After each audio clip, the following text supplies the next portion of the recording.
भारत के 125 करोड़ नागरिक नया संकल्प, नई उमंग, नया जोश, नए सपने लेकर नववर्ष का स्वागत करेंगे। दिवाली के तुरंत बाद हमारा देश ऐतिहासिक शुद्धि यज्ञ का गवाह बना है। 125 करोड़ देशवासियों के धैर्य और संकल्प शक्ति से ये जो शुद्धि यज्ञ चला,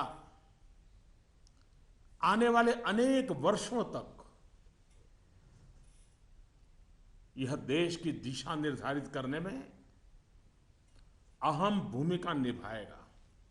ईश्वर दत्त मानव स्वभाव अच्छाइयों से भरा रहता है, लेकिन समय के साथ आई विकृतियां, बुराइयों के जंजाल में वो घुटन महसूस करने लगता है। भीतर की अच्छाइयों के कारण विकृतियां और बुराइयों की घुटन से बाहर निकलने के लिए वो छटपटाता रहता है। हमारे राष्ट्र जीवन और समाज जीवन में भ्रष्टाचार, काला धन, जाली नोटों के जाल ने ईमानदार को भी घुटने टेकने के लिए मजबूर कर दिया था। उसका मन स्वीकार नहीं करता था, लेकिन उसे परिस्थितियों को सहना पड़ता था, मजबूरन स्वीकार करना पड़ता था। दिवाली के बाद की घटनाओं से ये सिद्ध हो चुका है कि करोड़ों देशवासी ऐसी घुटन से मुक्ति के अवसर की तलाश कर रहे थे। हमारे देशवासियों की अंतर ऊर्जा को हमने कई बार अनुभव किया है। चाहे सन 62 की लड़ाई हो, 65 की लड़ाई हो, 71 की लड़ाई हो, करगिल का युद्ध हो, भारत के कोटि कोटि नागरिकों की संगठित शक्तियों और अप्रतिम देशभक्ति के हमने दर्शन किए हैं। कभी ना कभी बुद्धिजीवी वर्ग इस बात की चर्चा जरूर करेगा कि बाह्य शक्तियों के सामने तो देशवासियों का संकल्प सहज बात है, लेकिन जब देश के कोटि कोटि नागरिक अपने ही भीतर घर कर गई बीमारियों के खिलाफ, बुराइयों के खिलाफ, विकृतियों के खिलाफ लड़ाई लड़ने के लिए मैदान में उतरते हैं, तो वो घटना हर किसी को नए सिरे से सोचने के लिए प्रेरित करती है। दिवाली के बाद लगातार देशवासी दृढ़ संकल्प के साथ, अप्रतिम धैर्य के साथ, त्याग की पराकाष्ठा करते हुए, कष्ट झेलते हुए बुराइयों को पराजित करने के लिए लड़ाई लड़ रहे हैं। जब हम कहते हैं कि कुछ बात है कि हस्ती मिटती नहीं हमारी, कुछ बात है कि हस्ती मिटती नहीं हमारी, इस बात को देशवासियों ने जी करके दिखाया है। कभी लगता था सामाजिक जीवन की बुराइयां, विकृतियां जाने अनजाने में, इच्छा अनिच्छा से हमारी जिंदगी का हिस्सा बन गए हैं। लेकिन 8 नवंबर के बाद की घटनाएं हमें पुनर्विचार करने के लिए मजबूर करती हैं। 125 करोड़ देशवासियों ने तकलीफें झेलकर, कष्ट उठाकर ये सिद्ध कर दिया है कि हर हिंदुस्तानी के लिए सच्चाई और अच्छाई कितनी अहमियत रखती है। काल के कपाल पर यह अंकित हो चुका है कि जनशक्ति का सामर्थ्य क्या होता है, उत्तम अनुशासन किसे कहते हैं, अपप्रचार की आंधी में सत्य को पहचानने की विवेक बुद्धि किसे कहते हैं, सामर्थ्यवान बेबाक बेईमान के सामने ईमानदारी का संकल्प कैसे विजय पाता है, गरीबी से बाहर निकलने को आतुर जिंदगी भव्य भारत के निर्माण के लिए क्या कुछ नहीं कर सकती। देशवासियों ने जो कष्ट झेला है वो भारत के उज्जवल भविष्य के लिए नागरिकों के त्याग की मिसाल है।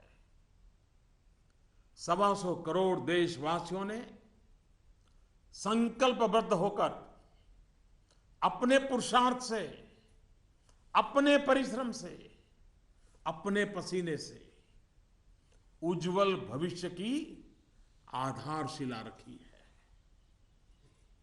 आमतौर पर जब अच्छाई के लिए आंदोलन होते हैं तो सरकार और जनता आमने सामने होती है।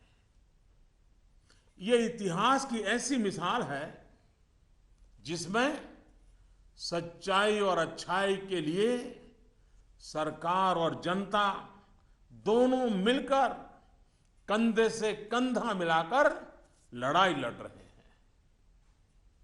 मेरे प्यारे देशवासियों, मैं जानता हूं कि बीते दिनों आपको अपना ही पैसा निकालने के लिए घंटों लाइन में लगना पड़ा, परेशानी उठानी पड़ी। इस दौरान मुझे सैकड़ों हजारों चिट्ठियां भी मिली हैं। हर किसी ने अपने विचार रखे हैं, संकल्प भी दोहराया है, साथ ही साथ अपना दर्द भी मुझसे साझा किया है। इन सब में एक बात मैंने हमेशा अनुभव की, आपने मुझे अपना मानकर के बातें कही हैं।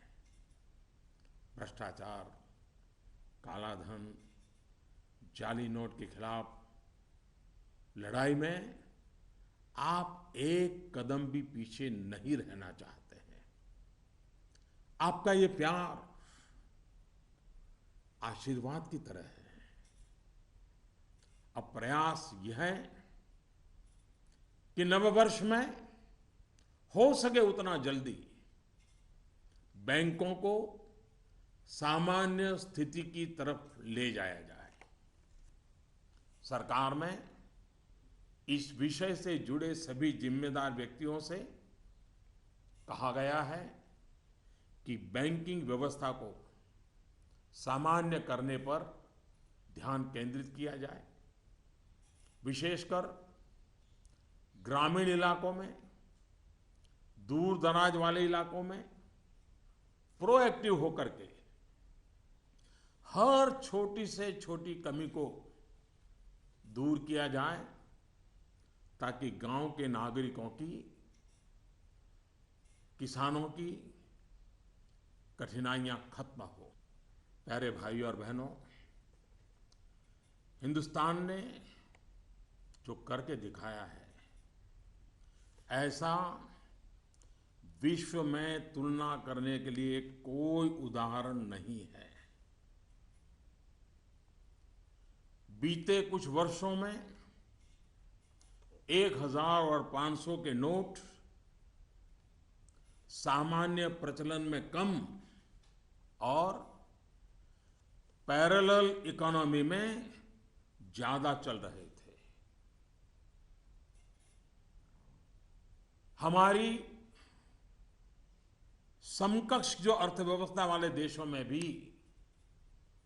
इतना कैश नहीं होता जितना हमारे यहां पहाड़ के पहाड़ हो गए।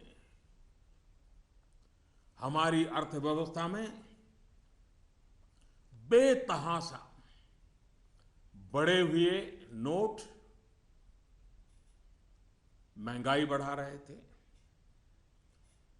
कालाबाजारी बढ़ा रहे थे, देश के गरीब से उसका अधिकार छीन रहे थे।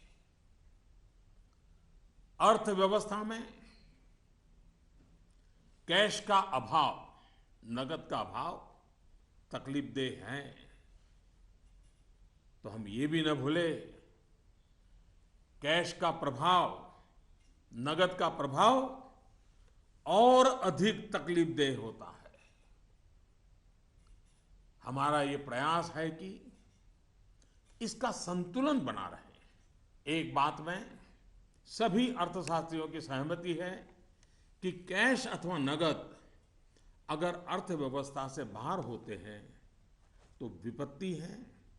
वही कैश या नकद अगर अर्थव्यवस्था की मुख्य धारा में हो तो विकास का साधन बनता है। इन दिनों करोड़ों देशवासियों ने जिस धैर्य, अनुशासन और संकल्प शक्ति के दर्शन कराए हैं, अगर आज लाल बहादुर शास्त्री होते, जयप्रकाश नारायण होते, राम मनोहर लोहिया होते, कामराज जी होते, तो अवश्य देशवासियों को भरपूर आशीर्वाद देते। किसी भी देश के लिए ये एक शुभ संकेत है कि उसके नागरिक कानून और नियमों का पालन करते हुए गरीबों की सेवा में सरकार की सहायता के लिए मुख्य धारा में वापस आना चाहते हैं। इन दिनों इतने अच्छे अच्छे उदाहरण सामने आए हैं जिसका वर्णन करने में हफ्तों बीत जाए। नकद में कारोबार करने पर मजबूर अनेक नागरिकों ने कानून नियम का पालन करते हुए मुख्य धारा में आने की इच्छा प्रकट की है। यह अप्रत्याशित है और सरकार इसका स्वागत करती है। मेरे प्यारे देशवासियों, हम कब तक सच्चाइयों से मुंह मोड़ते रहेंगे? मैं आपके सामने एक जानकारी साझा करना चाहता हूं और इसे सुनने के बाद या तो आप हंस पड़ेंगे या फिर आपका गुस्सा फूट पड़ेगा। आपको जानकर के हैरानी होगी, सरकार के पास दर्ज की गई जानकारी के हिसाब से देश में सिर्फ और सिर्फ 24 लाख लोग ये स्वीकारते हैं कि उनकी आय 10 लाख रुपये सालाना से ज्यादा है। क्या किसी देशवासी के गले ये बात उतरेगी? आप भी अपने आसपास बड़ी बड़ी कोठियां, बड़ी बड़ी गाड़ियां देखते ही होंगे। देश के बड़े बड़े शहरों को ही देखें तो किसी एक शहर में आपको सालाना 10 लाख से अधिक आय वाले लाखों लोग मिल जाएंगे। क्या आपको नहीं लगता कि देश की भलाई के लिए ईमानदारी के आंदोलन को और अधिक ताकत देने की जरूरत है?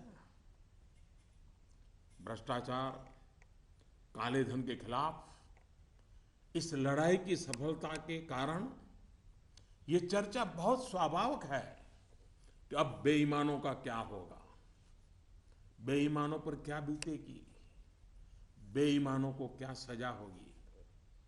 भाइयों और बहनों, कानून कानून का काम करेगा, पूरी कठोरता से करेगा, लेकिन सरकार के लिए इस बात की भी प्राथमिकता है कि ईमानदारों को मदद कैसे मिले, ईमानदारों को सुरक्षा कैसे मिले, ईमानदारी की जिंदगी बिताने वालों की कठिनाई कैसे कम हो, ईमानदारी अधिक प्रतिष्ठित कैसे हो। ये सरकार सज्जनों की मित्र है और दुर्जनों को सज्जनता के रास्ते पर लौटाने के लिए उपयुक्त वातावरण को तैयार करने के पक्ष में है। वैसे ये भी एक कड़वा सत्य है कि लोगों को सरकार की व्यवस्थाओं, कुछ सरकारी अफसरों और लाल फीताशाही से जुड़े कटु अनुभव होते रहते हैं। इस कटु सत्य को नकारा नहीं जा सकता। इस बात से कौन इनकार कर सकता है कि नागरिकों से ज्यादा जिम्मेवारी अफसरों की है, सरकार में बैठे छोटे बड़े व्यक्ति की है। और इसलिए चाहे केंद्र सरकार हो, राज्य सरकार हो या फिर स्थानीय निकाय, सबका दायित्व है कि सामान्य से सामान्य व्यक्ति के अधिकार की रक्षा हो, ईमानदारों की मदद हो और बेईमान अलग थलग हो। दोस्तों, पूरी दुनिया में एक सर्वसामान्य तथ्य है कि आतंकवाद, नक्सलवाद, जाली नोटों का कारोबार, ड्रग के धंधे से जुड़े लोग, मानव तस्करी से जुड़े लोग, हथियारों के कारोबार में लगे लोग, ये सब लोग काले धन पर ही निर्भर रहते हैं। ये समाज और सरकारों के लिए नासूर बन गया है। इस एक निर्णय ने इन सब पर गहरी चोट पहुंचाई है। आज काफी संख्या में नौजवान हिंसा का रास्ता छोड़ मुख्य धारा में लौट रहे हैं। अगर हम जागरूक रहें तो अपने बच्चों को हिंसा और अत्याचार के उन रास्तों पर वापस लौटने से बचा पाएंगे। इस अभियान की सफलता इस बात में भी है कि अर्थव्यवस्था की मुख्य धारा से बाहर जो धन था वो बैंकों के माध्यम से अर्थव्यवस्था की मुख्य धारा में वापस आ गया है। पिछले कुछ दिनों की घटनाओं से ये सिद्ध हो चुका है कि चालाकी के रास्ते खोजने वाले बेईमान लोगों के लिए आगे के रास्ते बंद हो चुके हैं। टेक्नोलॉजी ने इसमें बहुत बड़ी सेवा की है। आदतन बेईमान लोगों को भी अब टेक्नोलॉजी की ताकत के कारण काले कारोबार से निकलकर कानून नियम का पालन करते हुए मुख्य धारा में आना ही होगा। साथियों, बैंक कर्मचारियों ने इस दौरान दिन रात एक किए हैं।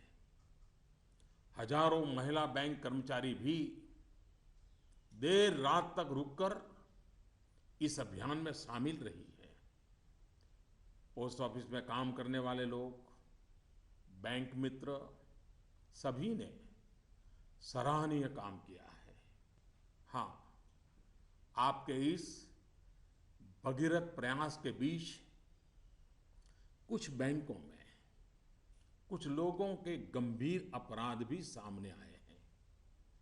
कहीं कहीं सरकारी कर्मचारियों ने भी गंभीर अपराध किए हैं और आदतन फायदा उठाने का निर्लज्ज प्रयास भी हुआ है। इन्हें बख्शा नहीं जाएगा। भाइयों बहनों, देश के बैंकिंग सिस्टम के लिए एक स्वर्णिम अवसर है। इस ऐतिहासिक अवसर पर मैं देश के सभी बैंकों से आग्रहपूर्वक एक बात कहना चाहता हूं। इतिहास गवाह है कि हिंदुस्तान की बैंकों के पास एक साथ इतनी बड़ी मात्रा में इतने कम समय में धन का भंडार पहले कभी नहीं आया था। बैंकों की स्वतंत्रता का आदर करते हुए मेरा आग्रह है कि बैंक अपनी परंपरागत प्राथमिकताओं से बाहर निकलकर अब देश के गरीब, निम्न मध्यम वर्ग और मध्यम वर्ग को केंद्र में रखकर अपने कार्य का आयोजन करें। आज पूरा हिंदुस्तान जब पंडित दीनदयाल उपाध्याय की जन्म शताब्दी वर्ष को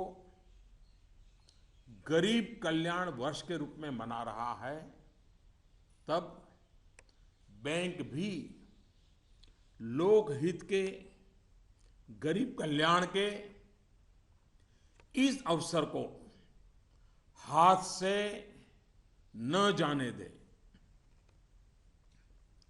हो सके उतना जल्दी लोकहित में उचित निर्णय करें और उचित कदम उठाएं।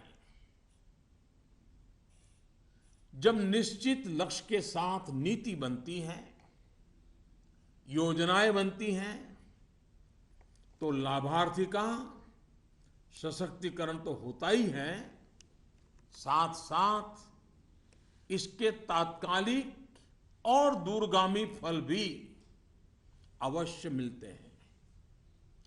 पाई पाई पर बारीक नजर रहती है और इससे अच्छे परिणामों की संभावना भी पक्की होती है। गांव, गरीब, किसान, दलित, पीड़ित, शोषित, वंचित और हमारी महिलाएं जितनी सशक्त होगी, आर्थिक रूप से अपने पैरों पर खड़ी होगी, देश उतना ही मजबूत बनेगा और विकास भी उतना ही तेज होगा। सबका साथ, सबका विकास, इस ध्येय वाक्य को चरितार्थ करने के लिए नववर्ष की पूर्व संध्या पर देश के 125 करोड़ नागरिकों के लिए सरकार कुछ नई योजनाएं ला रही है। दोस्तों, स्वतंत्रता के इतने साल बाद भी देश में लाखों गरीबों के पास अपना घर नहीं है। जब अर्थव्यवस्था में काला धन बढ़ा, तो मध्यम वर्ग की पहुंच से घर भी खरीदना दूर हो गया था। गरीब, निम्न मध्यम वर्ग और मध्यम वर्ग के लोग घर खरीद सकें, इसके लिए सरकार ने कुछ बड़े फैसले लिए हैं। अब प्रधानमंत्री आवास योजना के तहत शहरों में इस वर्ग को नए घर देने के लिए 2 नई स्कीमें बनाई गई हैं। इसके तहत 2017 में घर बनाने के लिए 9 लाख रुपए तक के कर्ज पर ब्याज में 4% की छूट और 12 लाख रुपए तक के कर्ज पर ब्याज में 3% की छूट दी जाएगी। सरकार ने प्रधानमंत्री आवास योजना के तहत गांवों में बनने वाले घरों की संख्या को बढ़ा दिया है। यानी जितने घर पहले बनने वाले थे, उससे 33% ज्यादा घर बनाए जाएंगे। गांवों के निम्न मध्यम वर्ग और मध्यम वर्ग के लोगों की जरूरतों को ध्यान में रखते हम एक नई योजना शुरू करने जा रहे हैं। 2017 में गांव में रहने वाले जो लोग अपने घर का निर्माण करना चाहते हैं या पुराने घर में कोई विस्तार करना चाहते हैं, एक दो कमरे और बनाना चाहते हैं, ऊपर एक आध नई मंजिल बनाना चाहते हैं, उन्हें 2 लाख रुपए तक के ऋण में 3% ब्याज की छूट दी जाएगी। दोस्तों, बीते दिनों चारों तरफ ऐसा वातावरण बना दिया गया था कि देश की कृषि बर्बाद हो गई है। ऐसा वातावरण बनाने वालों को मेरे देश के किसानों ने करारा जवाब दिया है। पिछले वर्ष की तुलना में इस वर्ष रबी की बुआई में 6% ज्यादा वृद्धि हुई है। फर्टिलाइजर भी 9% ज्यादा उठाया गया है। सरकार ने इस बात का लगातार ध्यान रखा कि किसानों को बीज की दिक्कत ना हो, खाद की किल्लत ना हो, कर्ज लेने में परेशानी ना आए। अब किसान भाइयों के हित में कुछ और अहम निर्णय भी लिए गए हैं। डिस्ट्रिक्ट कोऑपरेटिव सेंट्रल बैंक और प्राइमरी सोसाइटी से जिन किसानों ने खरीफ और रबी की बुआई के लिए कर्ज लिया था, उस कर्ज के 60 दिन का ब्याज सरकार वहन करेगी और किसानों के खातों में ट्रांसफर करेगी। कोऑपरेटिव बैंक और सोसाइटी से किसानों को और ज्यादा कर्ज मिल सके, इसके लिए उपाय किए गए हैं। नाबार्ड ने पिछले महीने 21,000 करोड़ रुपए की व्यवस्था की थी। अब सरकार इसे लगभग 2 गुना करते हुए इसमें 20,000 करोड़ रुपए और जोड़ रही है। इस रकम को नाबार्ड कोऑपरेटिव बैंक और सोसाइटीज को कम ब्याज पर देगा और इससे नाबार्ड को जो आर्थिक नुकसान होगा उसे भी सरकार वहन करेगी। सरकार ने यह भी तय किया है कि अगले 3 महीने में 3 करोड़ किसान क्रेडिट कार्डों को रुपे कार्ड में बदला जाएगा। किसान क्रेडिट कार्ड में एक कमी यह थी कि पैसे निकालने के लिए बैंक जाना पड़ता था। अब जब किसान क्रेडिट कार्ड को रुपे कार्ड में बदल दिया जाएगा तो किसान कहीं पर भी अपने कार्ड से खरीद बिक्री कर पाएगा। भाइयों और बहनों, जिस प्रकार देश की अर्थव्यवस्था में कृषि का महत्व है, उसी प्रकार विकास और रोजगार के लिए लघु और मध्यम उद्योग, जिसे एमएसएमई भी कहते हैं, इसका भी महत्वपूर्ण योगदान है। इस बात को ध्यान में रखते हुए सरकार ने इस क्षेत्र के लिए कुछ निर्णय लिए हैं जो रोजगार बढ़ाने में सहायक होंगे। सरकार ने तय किया है कि छोटे कारोबारियों के लिए क्रेडिट गारंटी 1 करोड़ रुपए से बढ़ाकर 2 करोड़ रुपया करेगी। भारत सरकार एक ट्रस्ट के माध्यम से बैंकों को ये गारंटी देती है कि आप छोटे व्यापारियों को लोन दीजिए, गारंटी हम लेते हैं अब तक यह नियम था कि 1 करोड़ रुपए तक के लोन को कवर किया जाता था। अब 2 करोड़ रुपए तक का लोन क्रेडिट गारंटी से कवर होगा। एनबीएफसी यानी कि नॉन बैंकिंग फाइनेंशियल कंपनी से दिया गया लोन भी इसमें कवर होगा। सरकार के इस फैसले से छोटे दुकानदार, छोटे उद्योगों को ज्यादा कर्ज मिलेगा। गारंटी का खर्च केंद्र सरकार द्वारा वहन करने के कारण इन पर ब्याज दर भी कम होगी। सरकार ने बैंकों को ये भी कहा है कि छोटे उद्योगों के लिए कैश क्रेडिट लिमिट को 20% से बढ़ाकर 25% करें। इसके अलावा डिजिटल माध्यम से हुए ट्रांजैक्शन पर वर्किंग कैपिटल लोन 20% से बढ़ाकर 30% तक करने को कहा गया है। नवंबर में इस सेक्टर से जुड़े बहुत से लोगों ने कैश डिपॉजिट किया है। बैंकों को कहा गया है कि वर्किंग कैपिटल तय करते वक्त इस बात का भी संज्ञान लिया जाए। कुछ दिन पहले ही सरकार ने छोटे कारोबारियों को टैक्स में बहुत बड़ी राहत देने का भी निश्चय किया था।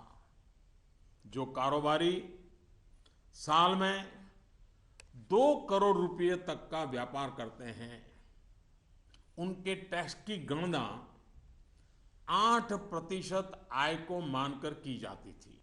अब ऐसे व्यापारी के डिजिटल लेन देन पर टैक्स की गणना 6% आय मानकर के की जाएगी। इस तरह उनका टैक्स काफी कम हो जाएगा। दोस्तों, मुद्रा योजना की सफलता निश्चित तौर पर बहुत ही उत्साहवर्धक रही है। पिछले साल करीब करीब 3.5 करोड़ लोगों ने इसका फायदा उठाया है। दलित, आदिवासी, पिछड़ों एवं महिलाओं को प्राथमिकता देते हुए सरकार का इसे अब डबल करने का इरादा है। मैं माताओं बहनों से भी एक बात करना चाहता हूं। गर्भवती महिलाओं के लिए भी एक देशव्यापी योजना की शुरुआत की जा रही है। अब देश के सभी 650 से ज्यादा जिलों में सरकार गर्भवती महिलाओं को अस्पताल में पंजीकरण और डिलीवरी, टीकाकरण और पौष्टिक आहार के लिए 6,000 रुपये की आर्थिक मदद करेगी। ये राशि गर्भवती महिलाओं के अकाउंट में ट्रांसफर की जाएगी, सीधी उनके खाते में जमा कर दी जाएगी।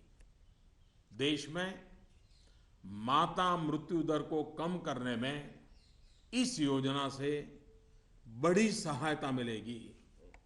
वर्तमान में ये योजना सिर्फ 4,000 रुपये की आर्थिक मदद और पायलट प्रोजेक्ट के रूप में सिर्फ 53 जिलों में चलाई जा रही है।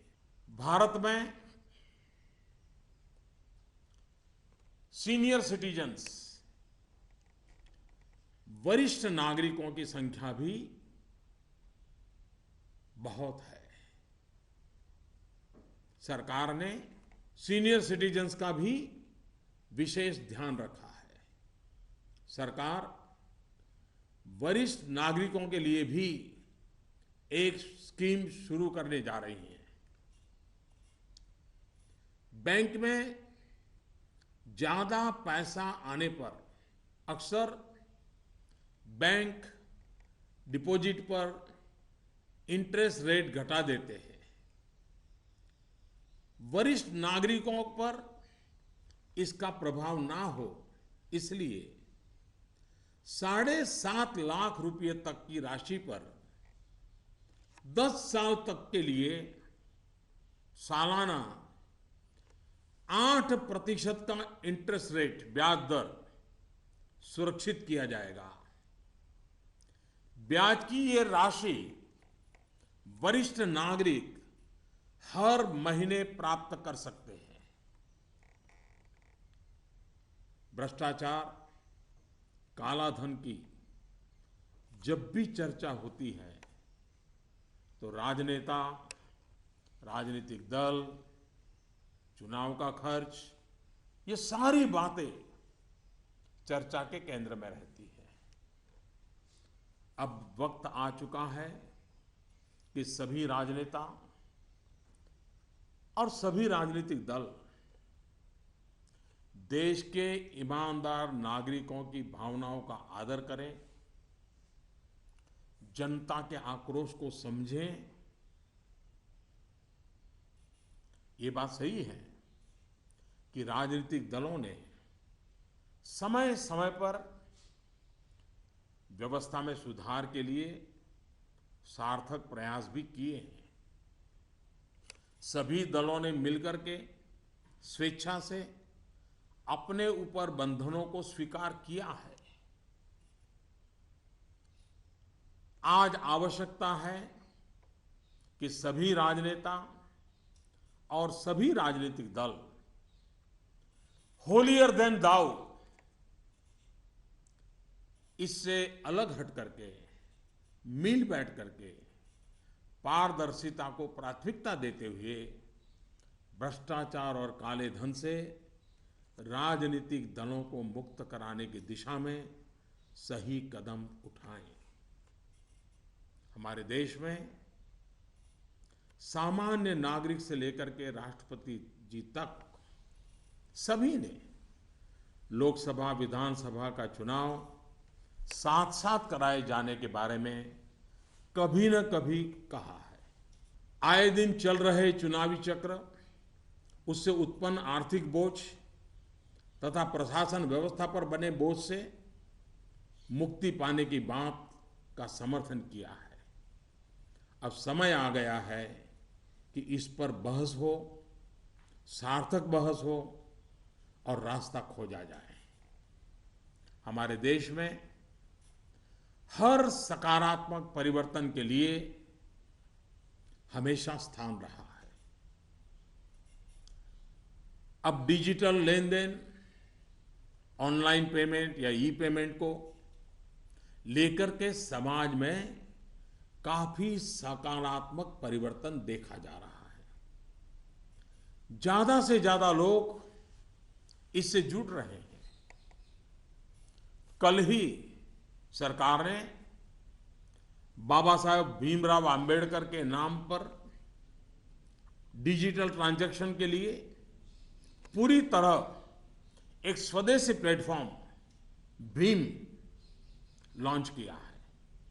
भीम यानी भारत इंटरफेस फॉर मनी। मैं देश के युवाओं से, व्यापारी वर्ग से, किसानों से आग्रह करता हूं कि भीम से ज्यादा जुड़े।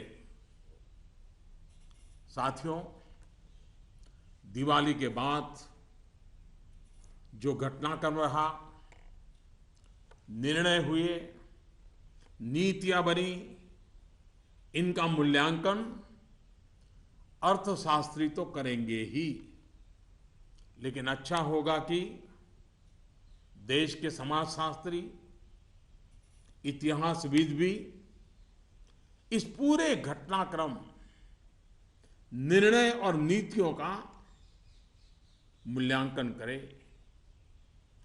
एक राष्ट्र के रूप में भारत का गांव, गरीब, किसान, युवा, पढ़े लिखे, अनपढ़, पुरुष, महिला, सबने अप्रतिम धैर्य और लोक शक्ति का दर्शन कराया है। कुछ समय के बाद 2017 का नया वर्ष प्रारंभ होगा। आज से ठीक 100 साल पहले 1917 में महात्मा गांधी के नेतृत्व में चंपारण में पहली बार सत्याग्रह का आंदोलन आरंभ हुआ था। इन दिनों हमने देखा कि 100 वर्ष के बाद भी हमारे देश में सच्चाई और अच्छाई के प्रति सकारात्मक संस्कार का मूल्य है। आज महात्मा गांधी नहीं है, परंतु उनका यह मार्ग जो हमें सत्य का आग्रह करने के लिए प्रेरित करता है, वह सर्वाधिक उपयुक्त है। चंपारण सत्याग्रह की शताब्दी के अवसर पर हम फिर एक बार महात्मा गांधी का पुण्य स्मरण करते हुए सत्य के आग्रही बनेंगे तो सच्चाई और अच्छाई की पटरी पर आगे बढ़ने में कोई कठिनाई नहीं आएगी। भ्रष्टाचार और काले धन के खिलाफ इस लड़ाई को हमें रुकने नहीं देना है। सत्य का आग्रह संपूर्ण सफलता की गारंटी है। 125 करोड़ का देश हो, 65% जनसंख्या 35 साल से कम उम्र के नौजवानों की हो, साधन भी हो, संसाधन भी हो और सामर्थ्य में कोई कमी ना हो, ऐसे हिंदुस्तान के लिए कोई कारण नहीं है कि हमारा देश अब पीछे रह जाए।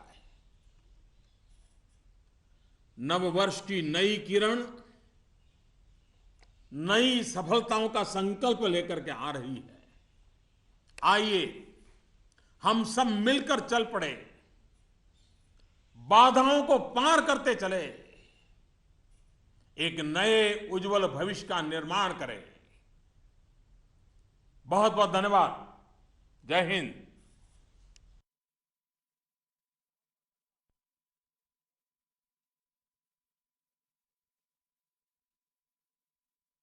My fellow citizens, namaskar. In a few hours, we will be ushering in the new year of 2017. 125 crore Indians will join the rest of the world in welcoming it with new hope, new energy, and new dreams.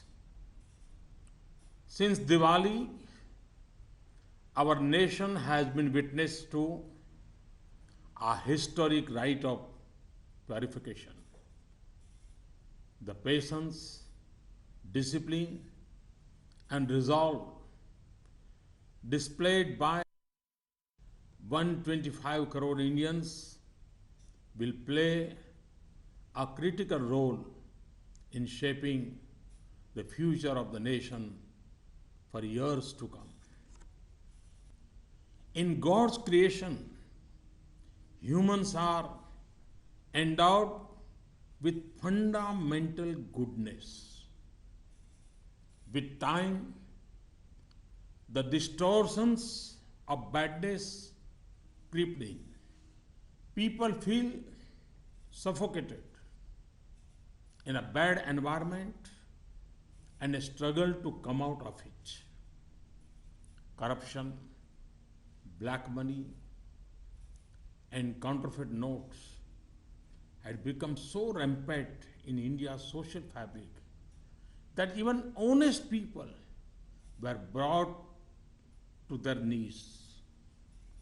People were forced by circumstances in defiance of their inherent goodness it seems at times that evils and corruptions of society, knowingly or unknowingly, intentionally or unintentionally, had become a part of our daily lives.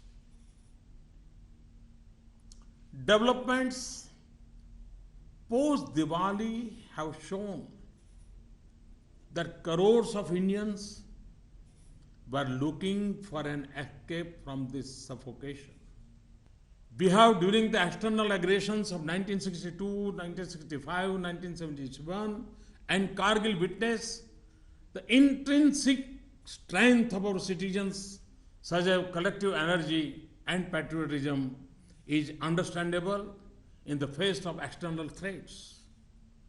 However, when crores of Indians unite to fight a war against internal evils, it is unparalleled. Indians have, with firm resolve and infinite patience, faced difficulties with a smile, redefining the concept of sacrifice. We have lived these ideals.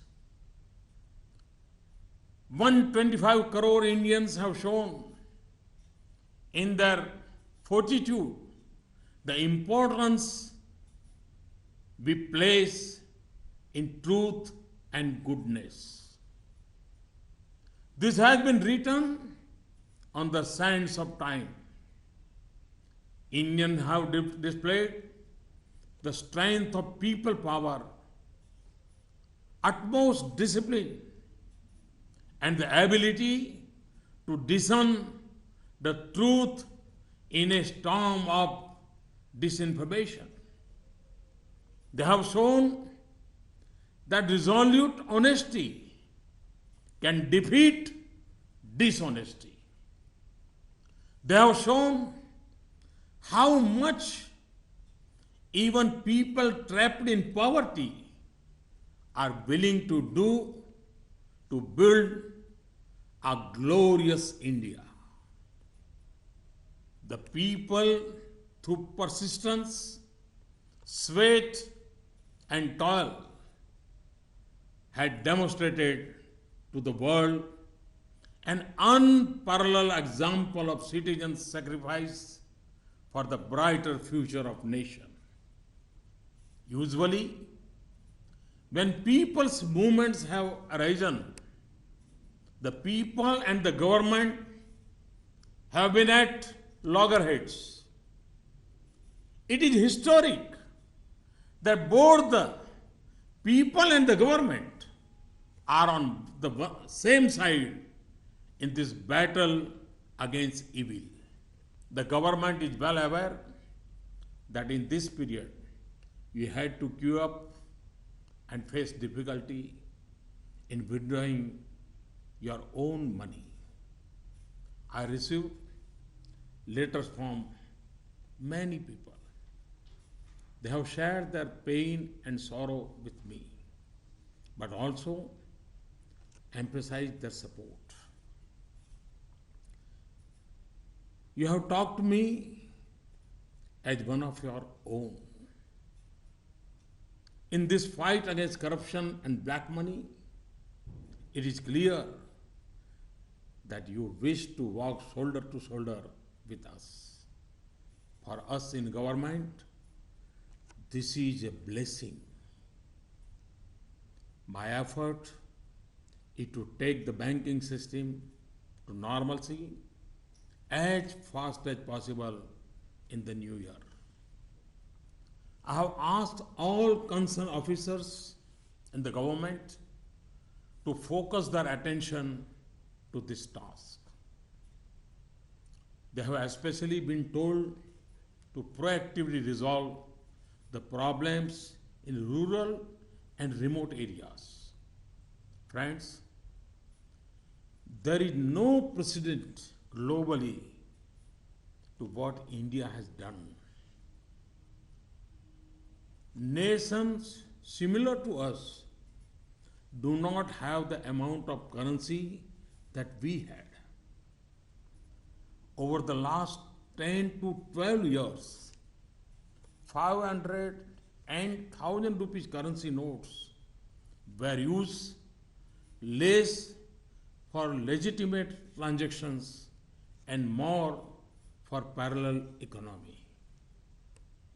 The excess of cash was fueling inflation and black marketing. It was denying the poor their due.